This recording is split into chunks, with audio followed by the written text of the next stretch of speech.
Bonjour à tous, c'est Cédric une nouvelle fois pour un nouveau tutoriel.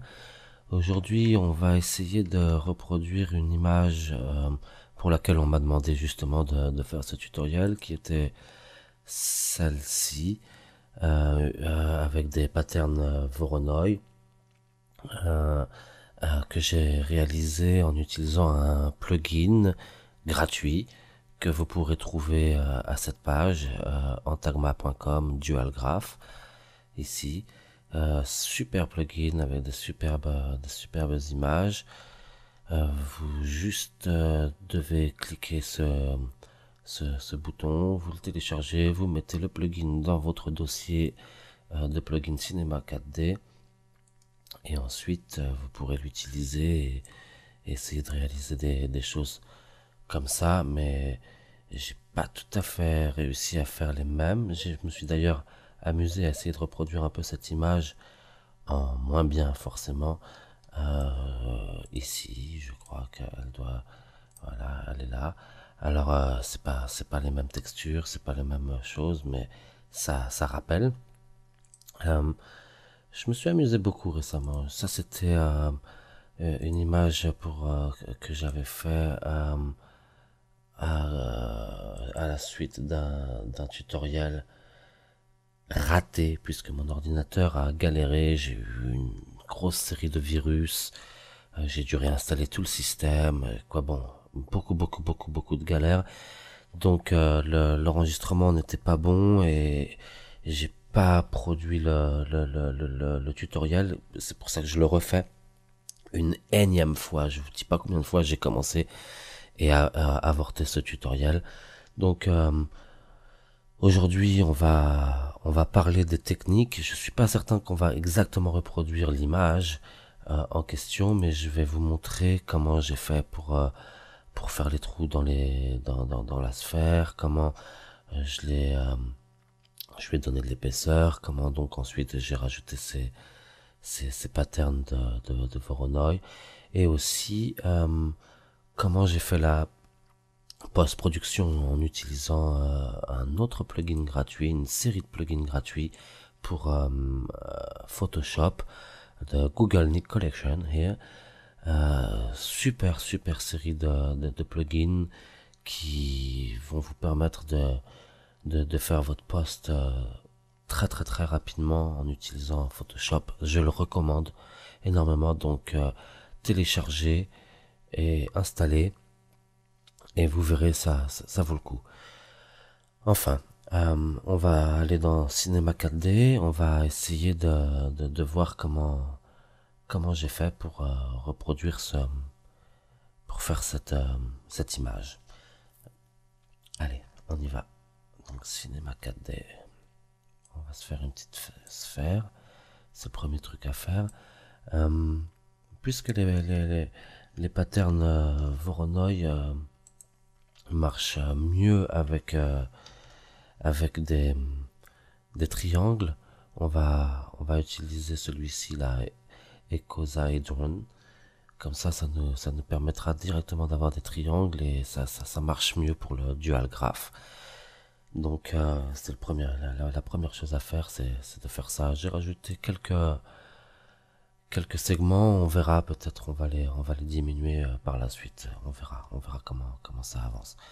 Donc ce que je vais faire, c'est que je vais tout de suite euh, sauvegarder ce projet comme ça au cas où ça plante, bah on sera quand même prévenu. Donc voilà, tiens, on va se le mettre. Je crois que j'ai un truc tuto ici et on va l'appeler tuto 3 en l'occurrence. Voilà, donc c'est fait. Ok, donc le premier truc à faire, c'est de réussir à faire des trous à l'intérieur de cette sphère. Et pour ce faire, on va utiliser une technique que j'ai appris dans un autre tutoriel. Euh, on va faire un cloneur. Et puis ce cloneur, on va cloner des cylindres. Donc on va se prendre quelques cylindres, ceux-là par exemple. On va faire attention, on va peut-être réduire, je sais pas, le nombre de segments, on n'a pas besoin d'avoir beaucoup de segments tant que ça reste rond. Donc on va se prendre des cylindres, on va réduire leur taille aussi, on n'a pas besoin qu'ils soient si grands pour le moment. Et on va en prendre 3. Donc on va faire un plus petit et un encore plus petit. Et ces 3 cylindres, on va les mettre directement dans le cloneur. Alors là, ça les clone en hauteur. On veut pas ça, on veut les cloner sur un objet, donc sur la sphère qu'on a fait en question. On va se mettre donc en objet, on va se mettre la sphère dedans. Ici, on va se mettre en blend. Et voilà, donc on va regarder ce qui se passe. Notre cloneur, il est là. Tout a disparu, c'est parce que j'ai pas ma sphère. Et alors là, j'ai énormément de c'est un peu fou ici. Donc ce qu'on veut, c'est réussir à pourquoi mon objet là ne me montre pas les il n'y a pas de raison que je réussisse pas à pouvoir le mettre sur la surface. Alors attends, distribution surface, voilà. Et puisqu'ils sont dans la mauvaise direction, je pourrais certainement le faire autrement, mais moi je le fais comme ça. Hop, voilà, ça les met directement dans la bonne direction. Donc là j'ai toujours mon cloneur. On peut en rajouter plein. Alors là il se chevauche un petit peu. Je crois que j'en ai un qui est un petit peu trop gros. On va réduire un petit peu celui-ci, la taille de celui-là. Et même la taille de celui-là aussi. On va se réduire, on va tous les réduire un petit peu. Et même celui-là. Là, on va se le mettre à 5. Voilà, très bien. Donc on va s'en rajouter quelques-uns des clones, là par exemple, je sais pas, 200. Même un peu plus peut-être. Hop. Et alors vu qu'ils vont se chevaucher, on va leur donner un petit peu de dynamique. On va rajouter un simulation tag, on va se les mettre dans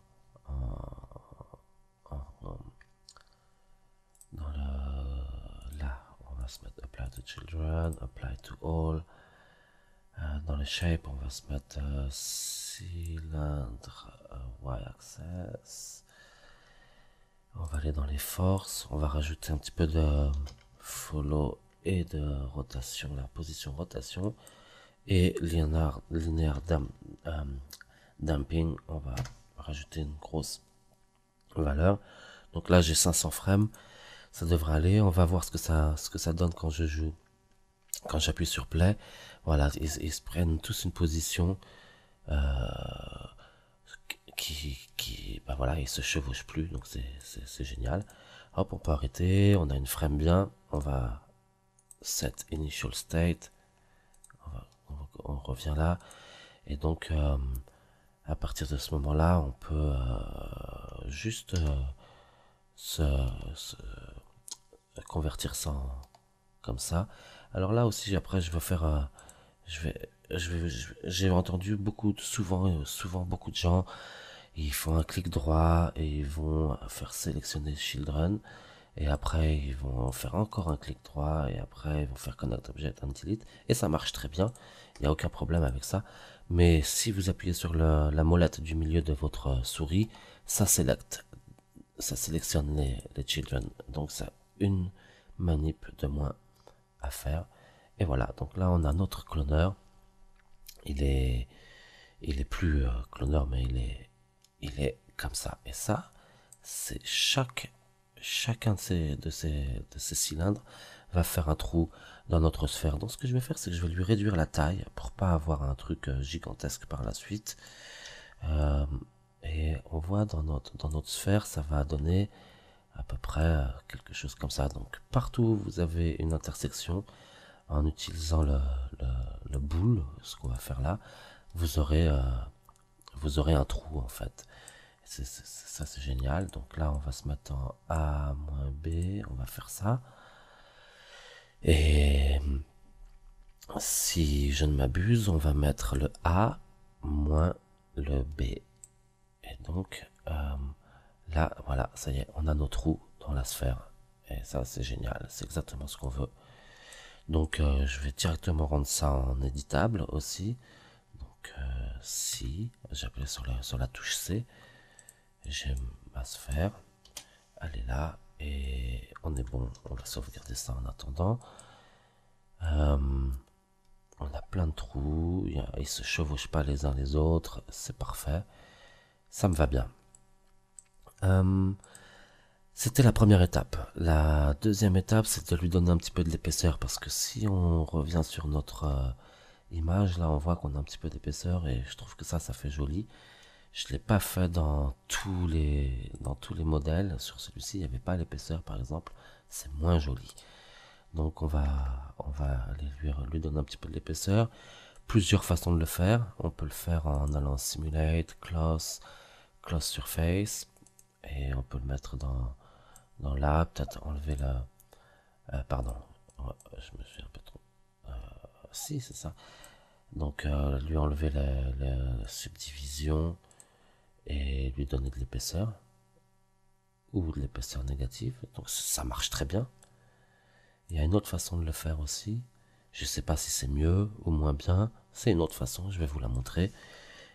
On peut aller dans Explosion FX et à Time, là on va lui mettre 0. Et en fait, à partir du moment où on lui met ça, voilà, c'est dans le cluster. Maintenant on peut rajouter de l'épaisseur, et je pense que c'est vraiment la même chose. Donc on va lui rajouter un petit peu d'épaisseur, peut-être pas trop, je sais pas, un petit peu dedans là, voilà, comme ça me paraît bien. Très bien.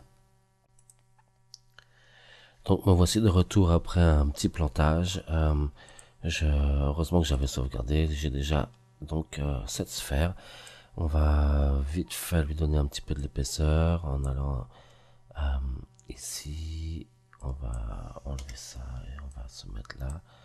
Donc voilà, pas trop d'épaisseur, mais un petit peu d'épaisseur, ça me va très bien.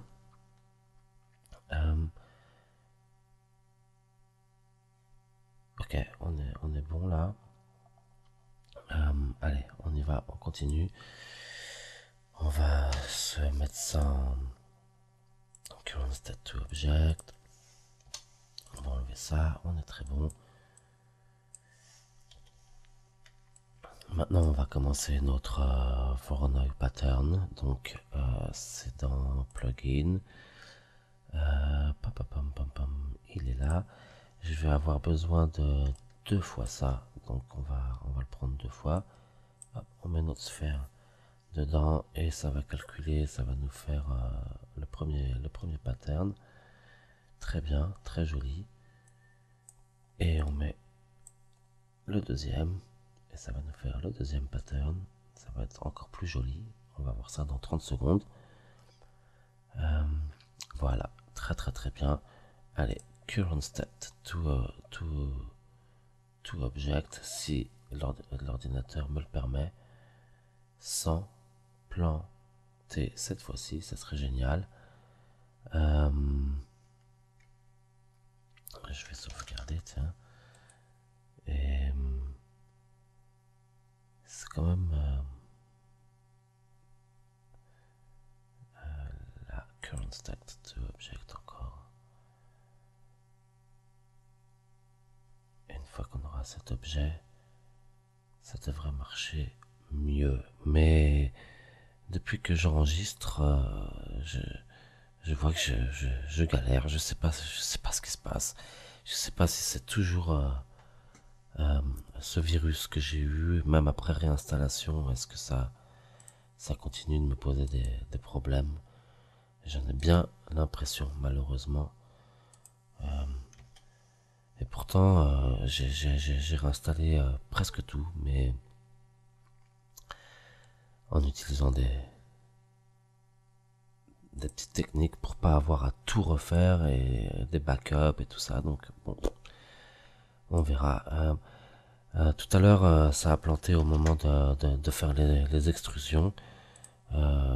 je sais pas pourquoi. On va voir si je fais CTRL A. Alors peut-être ce que je pourrais faire, c'est avant de faire les extrusions, je pourrais déjà commencer par casser pour réduire le nombre de polis. On va faire ça. On va le faire dans un autre sens. Normalement, je fais pas comme ça, mais on va le faire tout de suite comme ça. On va se prendre une brush. On va se mettre on va se prendre une petite sélection là sur le côté comme ça et on va tout delete. Très bien, on va en prendre plus. On va essayer de casser un peu le tout. On pourrait se dire tiens, ne prends pas que ce que tu vois mais prends-en un peu plus. Et on va delete ça. Voilà, bon bah ça fera ça de moins à travailler avec. Ça sera déjà ça peut-être. Et maintenant, on va se faire un CTRL A. On va se faire un CTRL A sur notre objet. Je vais appuyer sur la touche I. On va enlever le Preserve Group. Et c'est là que tout à l'heure ça a planté. C'est quand j'ai essayé de faire cette extrusion interne. Donc je vais la faire directement comme ça. Moins 0.3, disons. Allez. Et voilà, là ça a bien marché. On va se faire une extrusion à l'intérieur. Donc j'appuie sur D et je prends l'outil Extrude. On est bon, je crois qu'il faut pas Preserve Group. Je sais plus ça. On va voir. Apply. Et ça va rentrer un peu dedans. Très bien. Et on va se faire une autre extrusion. Et on va faire Apply aussi. Très bien, comme ça. Là, ça me paraît très très bien. Et si ça marche, ça sera déjà beaucoup. Ok. Donc je vais sauvegarder encore une fois. Ok, maintenant on a cette sélection là. On va la select. Cette sélection, j'en aurai besoin pour dans quelques secondes. Voilà, donc là on est bon. On a tout ça. Oh, pourquoi j'ai tous ces trucs là qui sont partis sur tous les côtés? C'est bizarre ça. Est-ce que c'était au moment de mon explosion? C'est pas grave, on va les enlever. Je me souvenais pas que ça m'ait fait ça. Ça pourrait être sympa de les garder d'ailleurs. Mais je vais les enlever. Je vais en enlever quelques-uns. Voilà. J'ai aucune idée d'où ça s'est venu. Et j'en ai un petit peu partout là aussi. Ça se trouve, ça aurait été bien de garder ces petits pics.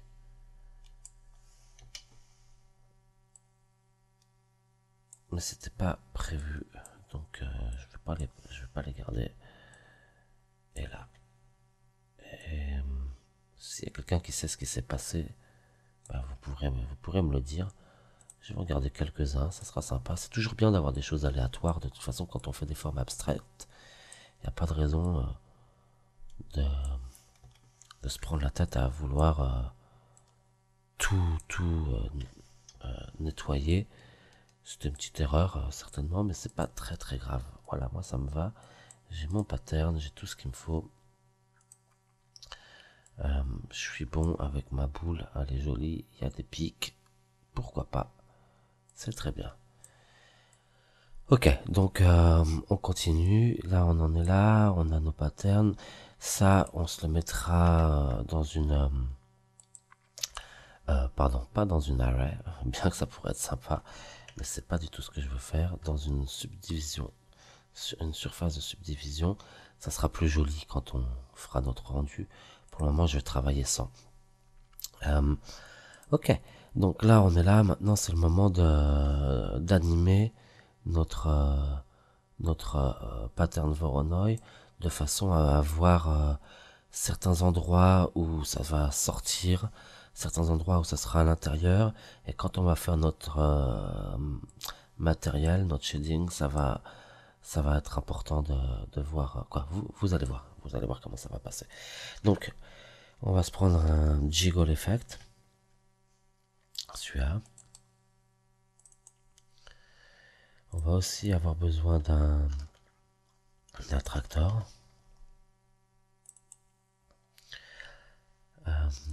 Ok, donc là, le jiggle, on va se le mettre dans ça. On va devoir mettre une force, et c'est là que l'attracteur va être important. Et dans restriction, c'est là qu'il nous faut notre sélection, celle qu'on avait fait tout à l'heure. C'est là que ça va devenir intéressant.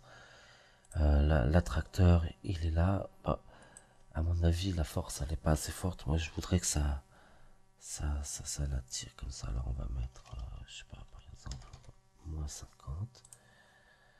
Et on va voir ce qui se passe avec ça. Alors là, hop, l'attracteur, il marche. Ça redescend. Et voilà, alors là, tout a bulge un peu. Mais je trouve que c'est pas assez. On va revenir dans l'objet. On va voir si on se le met à 200. Ça va faire plus.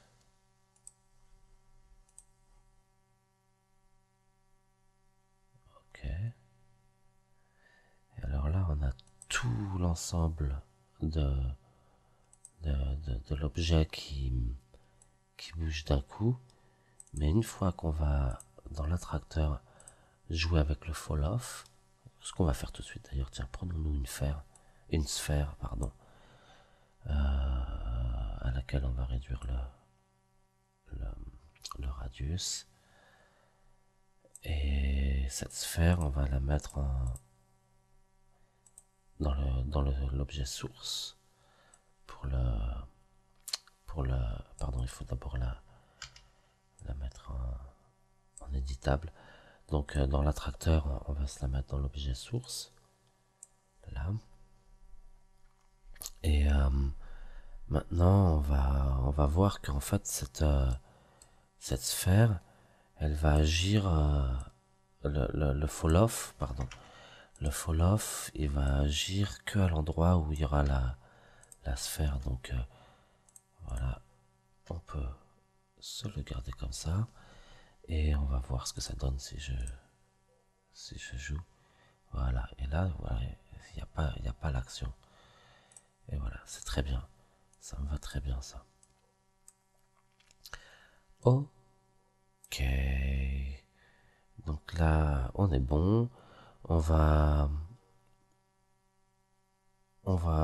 Qu'est-ce qu'on va... On va se...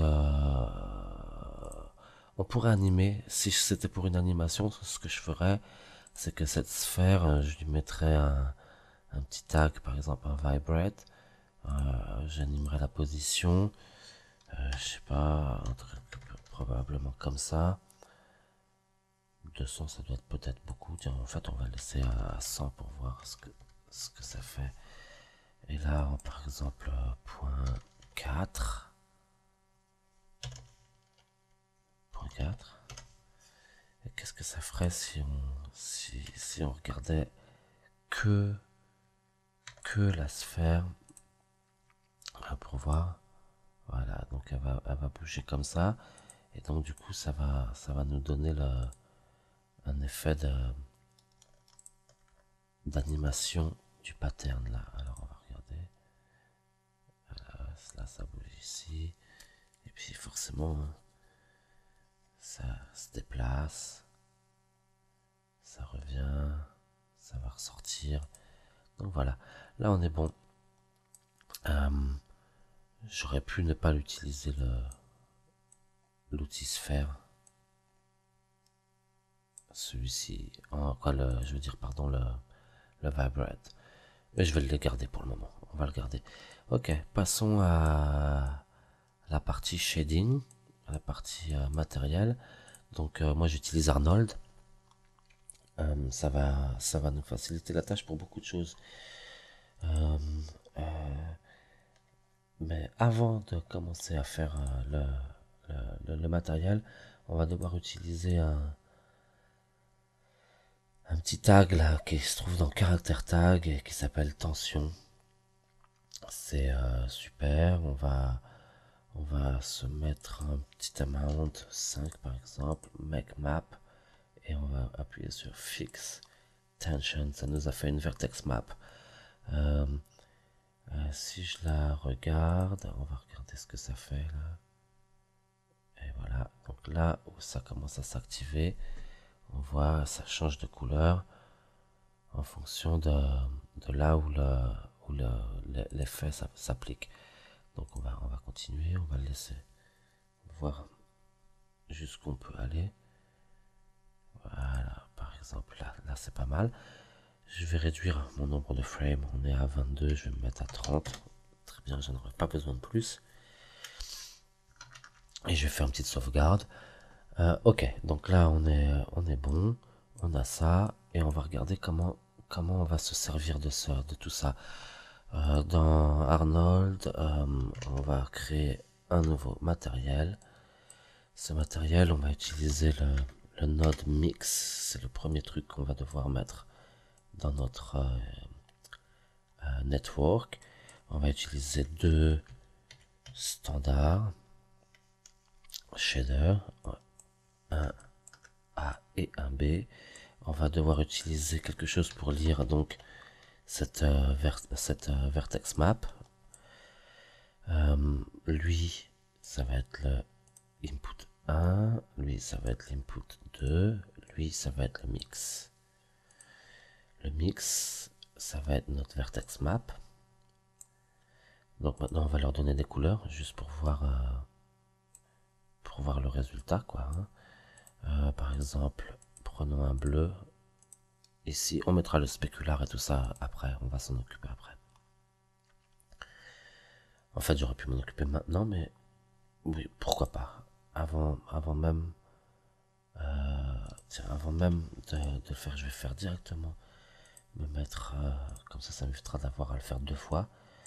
On va se mettre un petit spécular de 30 par exemple. Moi je me mets toujours en GGX, j'active Fresnel et après je vais dans réfraction, utiliser le Fresnel à IOR, et là on va se mettre une valeur assez élevée, parce que je voudrais que ça ait une grosse réflexion, pourquoi pas 10, on verra hein, par la suite.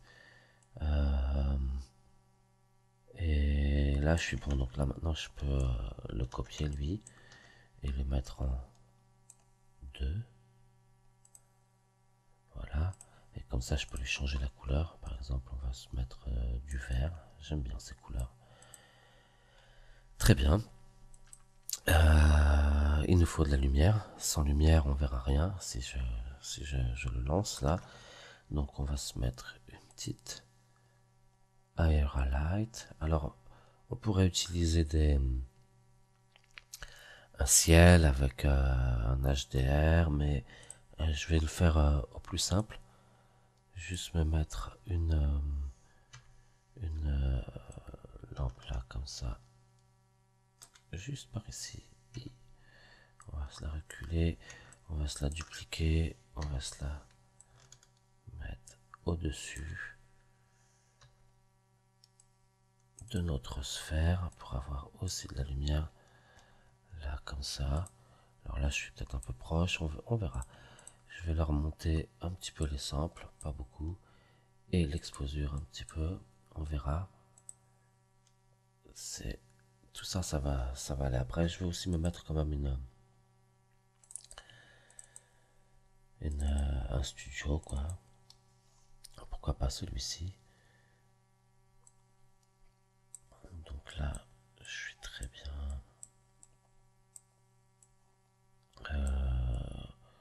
Je vais me garder cet angle. Du coup c'est le studio que je vais faire tourner. Et pour le moment j'ai pas envie de bouger mon objet, donc je vais faire descendre le studio aussi. De toute façon il y aura rien, ça va pas me gêner, j'ai pas spécialement besoin d'être au sol ou quoi. Je vais aussi aller directement me changer mes paramètres pour faire un rendu carré. On va se mettre à 800 pour le moment. Et voilà. Alors, voyons, choisissons allez regarder à quoi ça ressemble. Alors forcément, j'ai pas dû mettre l'objet. Je me suis pas servi du. Il faut bien sûr appliquer le matériel, sinon ça va pas marcher. Et attendre une seconde que ça rende.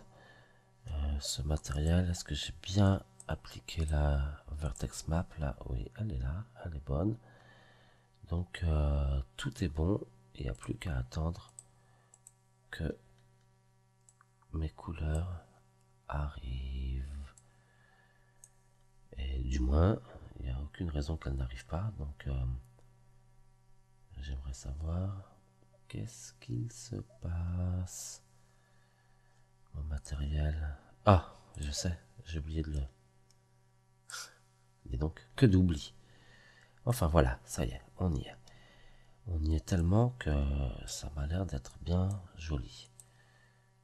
Voilà, donc là on est là, on attend que la pierre se mette et on commence à voir un peu l'effet que j'avais dans mon image.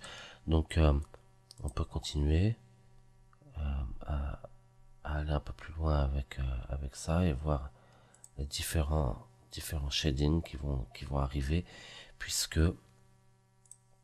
donc tout se passe avec la vertex map. On va rajouter un petit peu des.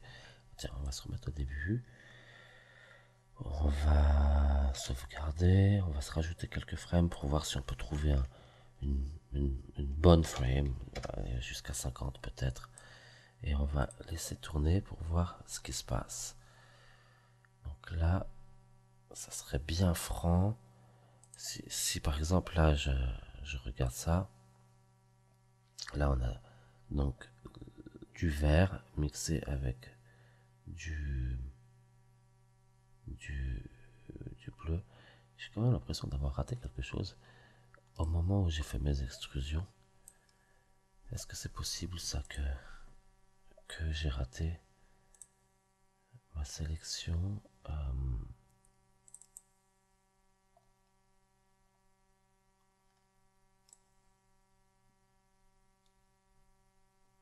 Peut-être j'aurais dû quand même faire plus. Tiens, je vais rajouter moins 0.8 pour voir ce que ça fait là. Tiens. En extrude.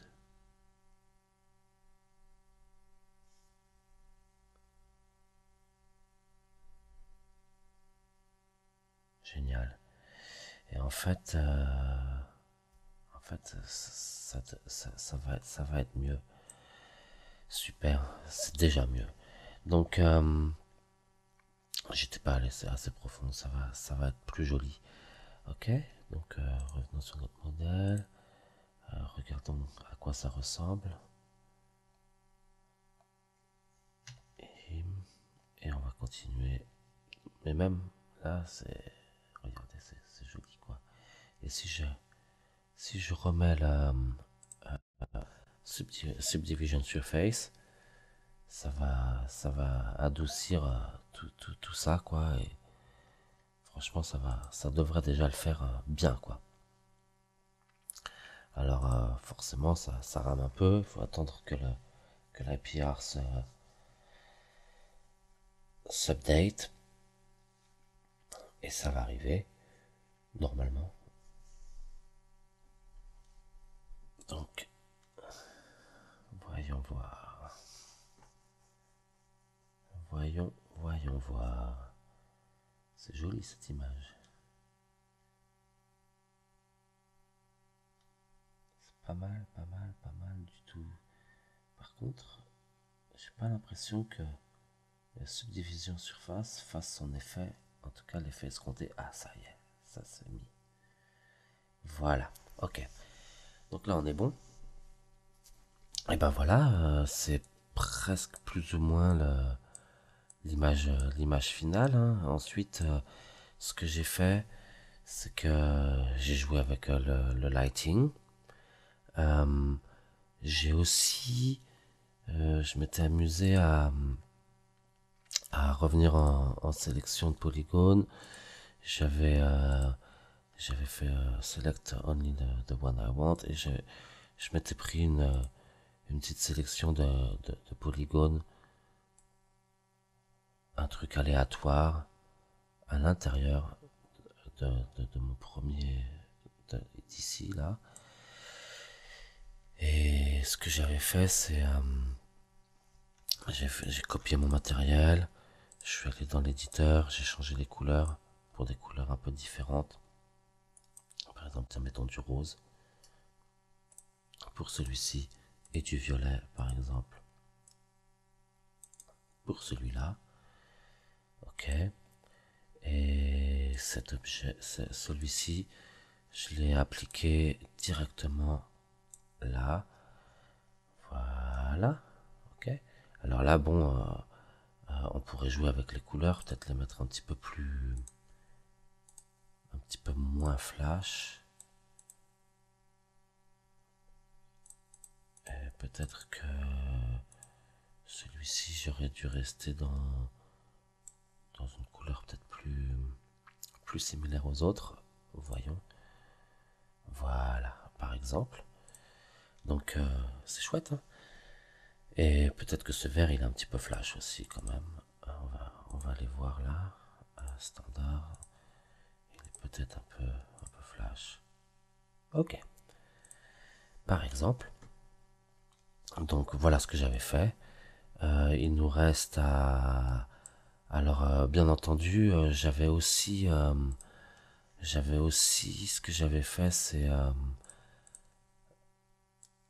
je vais me tourner ça un petit peu plus. Ce que j'avais fait aussi, c'est j'avais utilisé des petites boules. Bon, allez, faisons-le. Une petite boule, on va se la mettre, une petite sphère, on va se la mettre toute petite, à 10 par exemple.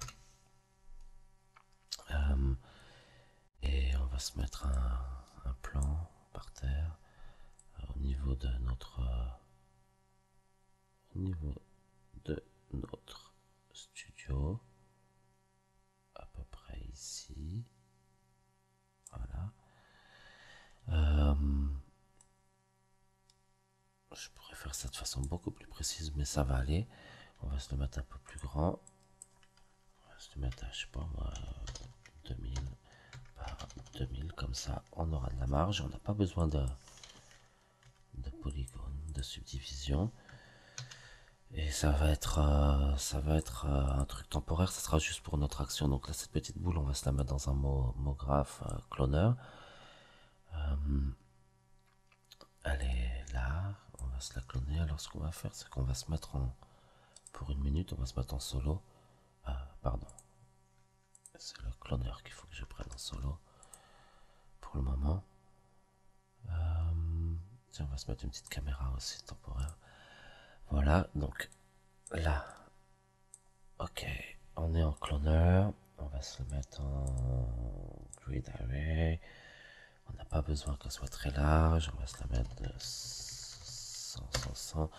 On va se prendre un mot graph effecteur pour changer leur taille. On pourrait le faire de façon différente, mais on va se le mettre en random effecteur. Paramètres, pardon. Position, pourquoi pas. Rotation, ça sera pas important parce que on va pas les voir, elles vont être de couleur uniforme. Et là, on va alors changer un petit peu la taille, certaines plus petites, certaines plus grosses. Voilà, très bien.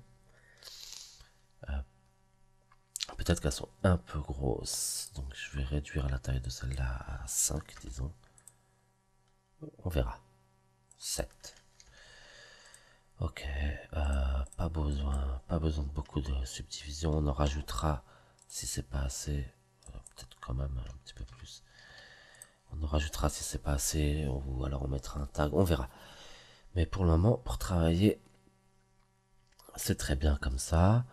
Ce cloneur, on va lui rajouter directement un simulation tag, rigid body. On va se le mettre en apply to children et all sur notre sol temporaire, celui-ci, qu'on n'a pas besoin de voir entre parenthèses. On va se mettre donc collider body, et je vais me prendre tout ça, et ma caméra elle est là. Je vais revenir en solo pour voir ce qui se passe si j'appuie sur la touche. Donc là on sera à la frame 8. Ok, donc ils sont tous tombés. Très bien, donc à mon avis 50 frames c'est peut-être pas assez pour qu'elle soit bien restée. Ouais, pourquoi pas. Et voilà, donc on va aller là, on va regarder initial state. Non, d'abord on va regarder quand même ce que ça donne dans notre image. Donc là j'ai tout ça, ça a déliré, mais vous inquiétez pas, à mon avis c'est rien. Ça va se remettre en route quand voilà. Là on va enlever ça. Donc là on a nos boules, elles sont là, très bien. Ça c'était la vue qu'on avait tout à l'heure. On peut se remettre un petit peu plus comme ça, un peu plus comme ça. Et sur mon cloneur, je vais me faire un initial state, un dynamique set initial state. On peut aussi rajouter ça c'est un mograph cache, et on peut le faire bake. J'aurais peut-être dû faire ça avant de faire le initial state. Je suis pas certain, mais on verra. Et j'aurais aussi pu réduire le nombre de frames pour que ça bake plus rapidement. Mais bon, c'est pas gênant. La folie, ce qui s'est passé là quand même. Ok, le tutoriel est un peu plus long que prévu, mais il arrive, on arrive à la fin. J'avais pas prévu de faire la simulation des petites boules, mais pourquoi pas après tout. C'est très bien comme ça. On va la voir là. On est très bien, voilà. Donc disons qu'on a notre rendu à peu près comme ça. Notre lumière elle est un peu trop proche là. Ça doit être celle-là. On va se la reculer un petit peu. Très bien. Et on va se faire une petite sauvegarde. Ok, donc il nous faut un matériel pour les boules. Je l'ai mis en cache, mais en fait, j'aurais pu aussi directement... Allez, faisons-le. Hop, voilà. Comme ça, on est en sphère. Et c'est pas plus mal parce que comme ça, on va pouvoir leur donner peut-être des couleurs différentes. Par exemple, certaines bleues et certaines... Pourquoi pas certaines bleues et d'autres. Ça me paraît pas mal, ça, c'est une bonne idée. Et certaines roses. Par exemple, celle-là. Voilà. Et on va voir.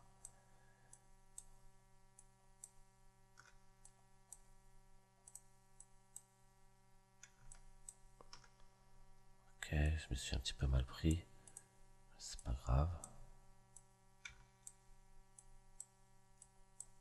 J'aurais pu aussi aller effacer les boules dont on n'a pas besoin. Et d'ailleurs, je pense que je vais le faire. Comme ça, je vais pas tous les rendre. Se mettre quelques plus de bleu. Très bien.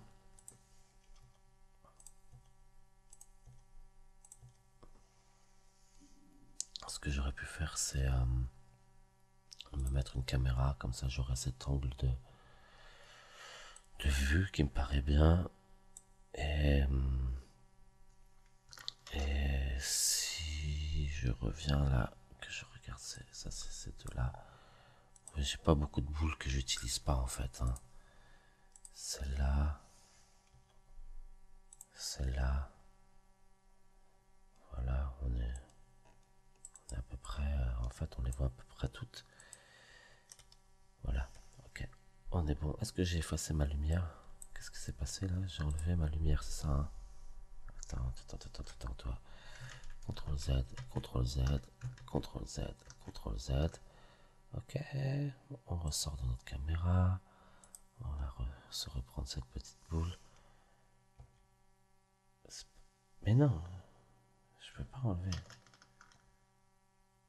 la lumière. Je veux juste enlever la boule.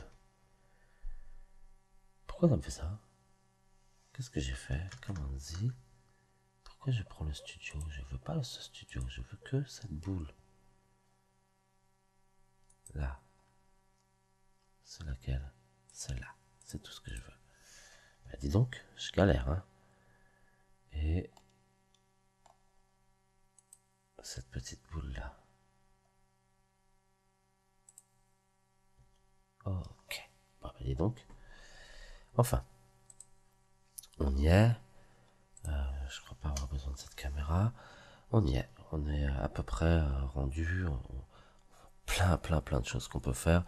On va venir se remettre à la frame 8. Parce que c'était celle-là qu'on avait dit qui était la mieux. Qu'on avait choisi tout à l'heure. Qui nous paraissait la bonne. À peu près. Voilà. Commande S. On va regarder la vue. Ça nous va. On a du vert. On a du bleu. On a des choses qui se passent. On a des choses qui arrivent. Ça paraît pas mal. On va se remettre notre subdivision. Subdivision surface. Et puis on va aller se faire un petit rendu rapide. Je pense en termes de qualité, je vais pas trop me prendre la tête. On n'a pas de réflexion. Je vais rajouter peut-être un petit peu de caméra. Et ces deux lumières, on va se les mettre à 3. Comme ça, on n'aura pas trop de bruit, je pense. Ça devrait aller. Ça devrait pas prendre trop longtemps non plus. On va aller sauvegarder l'image. Peut-être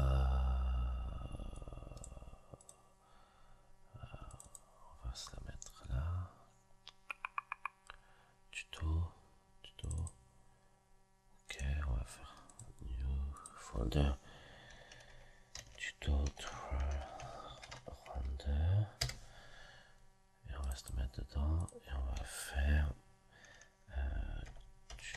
tuto 03. Pourquoi pas comme ça. Ok. Et je vais me le mettre en Photoshop 16 bits. J'ai pas besoin d'alpha, pas besoin de rien. Et on va lancer le render directement, je pense. On pourrait quand même peut-être travailler un petit peu notre vue, qu'elle soit un peu plus jolie. J'aurais pu peut-être changer l'angle de la caméra. C'est partie des choses qu'il faut réfléchir. Là, en l'occurrence, c'est vraiment un peu pour un test. Ouais, c'est pas mal, C'est un peu mieux peut-être. Ok, j'aurais pu travailler la lumière. J'ai rien fait. Hein. Ok, on va se dire que c'est comme ça. Et pour pas que le tutoriel soit trop long, on va se lancer. Je vais juste peut-être mettre un petit peu plus de light ici. Ok. Et surtout pas oublier de mettre ma subdivision surface. Aller à 2 et rendre le rendu à... Il est à 3 dans standard. Allez. On y va. Si possible, je vous retrouve. Je vais poser et puis dès que le rendu est fait, je reviens. Allez, à tout à l'heure. Donc ça y est, nous voici rendus dans Photoshop. C'est le rendu qu'on a. Pas super grosse définition. Je l'ai fait en 800 par 800. On s'est pas pris la tête sur l'éclairage, comme vous voyez. On a un petit peu de grain. Quoi, vous certainement vous le voyez pas beaucoup sur votre écran, mais il y a du grain. Et donc on va on va essayer de régler ça. D'ailleurs, c'est assez intéressant. On va essayer de régler, de faire un peu de couleur, de correction colorimétrique sur cette image en utilisant notamment donc le Nik Collection dont je vous ai parlé. On va commencer avec en fait j'utilise principalement ce plugin.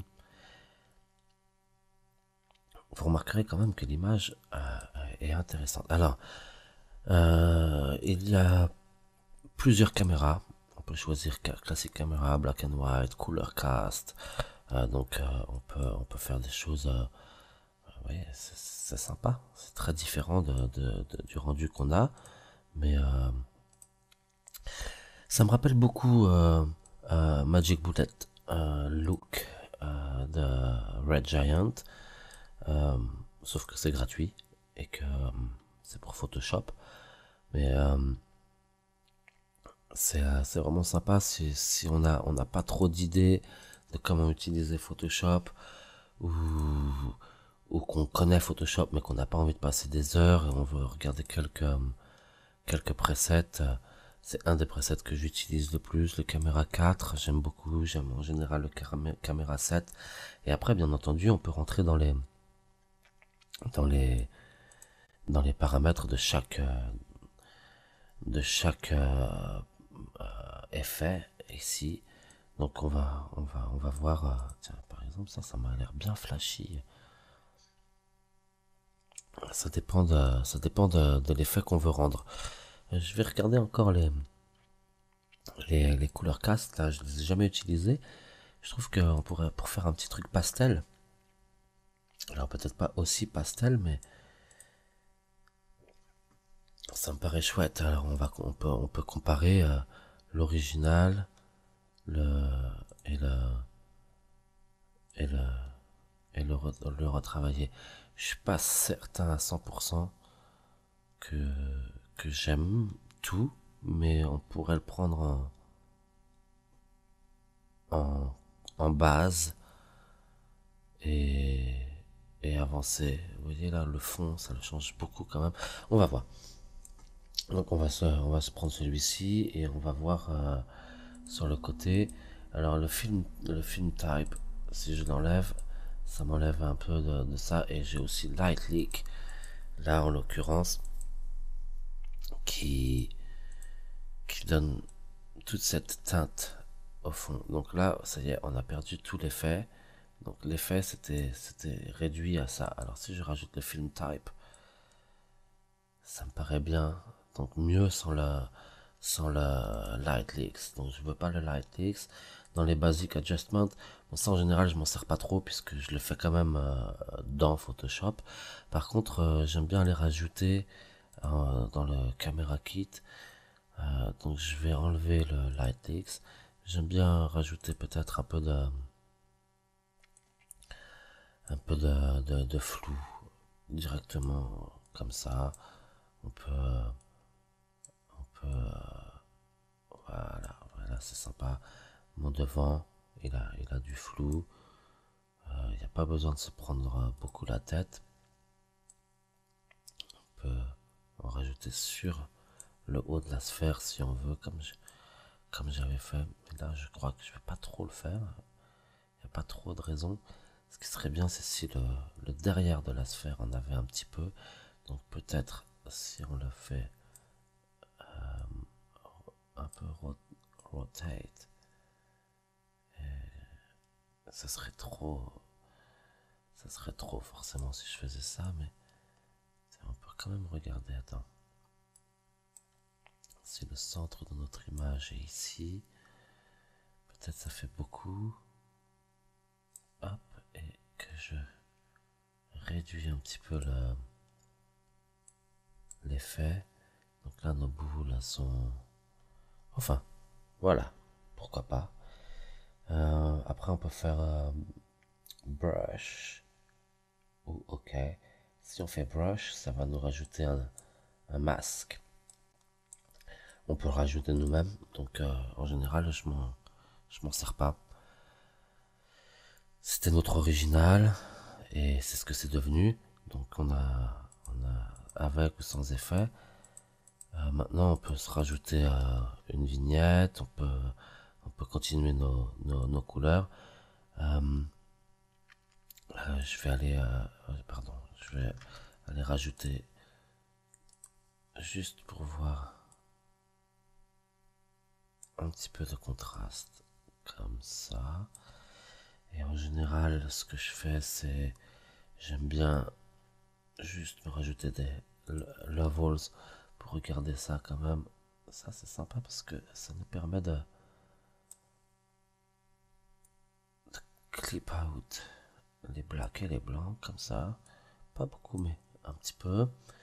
Ensuite ça dépend de ce qu'on veut faire, on peut se rajouter un gradient, peut-être changer un peu la couleur du sol qui est quand même presque un peu dérangeante, un peu clair, mais on va juste rajouter plutôt une vignette en fait. Donc ce que je fais pour ça, c'est je me mets, parfois je le fais comme ça dépend. Soit je le fais avec une courbe, je me mets tout ça à très dark. Voilà. Et j'appuie sur B pour prendre une brush qui là est quand même grosse. On va se le mettre à, je sais pas, 30%. Donc là, vous voyez, l'opacité, si j'appuie sur le numéro 4, ça met 40%. Si j'appuie sur le numéro 6, ça met 60%. Donc je sais pas, 30, 60%. Donc il me faut changer les couleurs. Pour ça, j'appuie sur X. Et voilà, et je peux peindre une petite vignette. Rajouter, par exemple là, ça c'était un petit peu trop. Donc soit je fais CTRL Z et je vais me mettre à 20% pour garder un petit peu de l'effet. Voilà, alors ça me donne avant, après, c'est quand même un peu trop. Voilà, quoi, et on va se regarder là, ça donne avant, après. Si c'est trop, on peut aussi réduire un petit peu l'opacité ici, un petit peu moins. Voilà, par exemple, c'est marrant ces petits pics là que j'avais, je sais pas d'où ils sont venus, mais l'image est intéressante. Si vous regardez l'effet qu'on a ici là, c'est quand même génial. Tous ces petits temps, j'avais pas ça dans mon premier rendu. Je trouve que c'est très joli quoi. Voilà, donc là on a une image à peu près potable. Si on est si on n'est pas content de la couleur, on peut retourner dans Nik, ou alors on peut tout simplement, peut-être, je sais pas, on peut aller regarder ce que ça ferait, par exemple, de se mettre un gradient, chose que j'aurais pu faire aussi pour faire ma vignette. Et par exemple, se rajouter des couleurs, peut-être une caste un peu bleu, un peu désaturé, et un jaune, orangé, un peu désaturé aussi. Ok, par exemple, se mettre un petit angle, mais reverse, je préfère avoir le jaune en bas, par exemple. Et voyons voir ce que ça nous donne. Donc là, on a ça, on pourrait peut-être, par exemple, se le mettre en soft light. voyons voir, qu'est-ce que ça m'a fait? Ça m'a obscurci l'image, mais ça m'a donné un peu des meilleures lumières. C'est un peu trop fort, donc on va se le mettre allez, à 50%, 40%, et je vais revenir mettre ma vignette par-dessus. Voilà, donc original, après After Effects. On pourrait faire plein de choses, hein, vous savez comment ça marche, mais je vais m'arrêter là pour le moment. Ça m'a l'air d'être bon, quoi. Donc voilà, je vais sauvegarder ça directement sur le fichier PSD que j'ai exporté, et je vais me faire un petit export un petit save as JPEG, et voilà, on y est, ok, et c'est parfait. Et donc bah j'espère que ce tutoriel, bien qu'il comporte des erreurs, je me suis trompé pour quelque chose, j'ai pas fait les bonnes extrusions, j'ai galéré un petit peu, l'ordinateur a planté une fois, j'ai eu quelques problèmes. Euh, J'espère que ça vous apprendra quand même les techniques essentielles que j'ai utilisées pour faire cette image, et, et que ça vous servira pour faire vos propres rendus. Il y a quelques techniques que j'ai utilisées, quoi, presque tout ce que j'utilise, je les ai appris en suivant moi-même des tutoriels que j'ai trouvé soit sur YouTube, sur Vimeo, soit sur la chaîne de MHS Tuts, ou quoi, bon, un peu partout. Et ce que je vous montre aujourd'hui n'est en rien le fruit de ma création propre. Je me suis inspiré, bien entendu, de différents tutoriels. L'important, c'est de savoir les mélanger, se les approprier, peut-être les améliorer pour certaines choses, ou expérimenter avec, et en fait obtenir des rendus qui soient différents les uns des autres, et différents de ceux des autres aussi. Enfin voilà, une nouvelle image. J'espère que ça vous plaira, et je vous dis à bientôt. Ciao.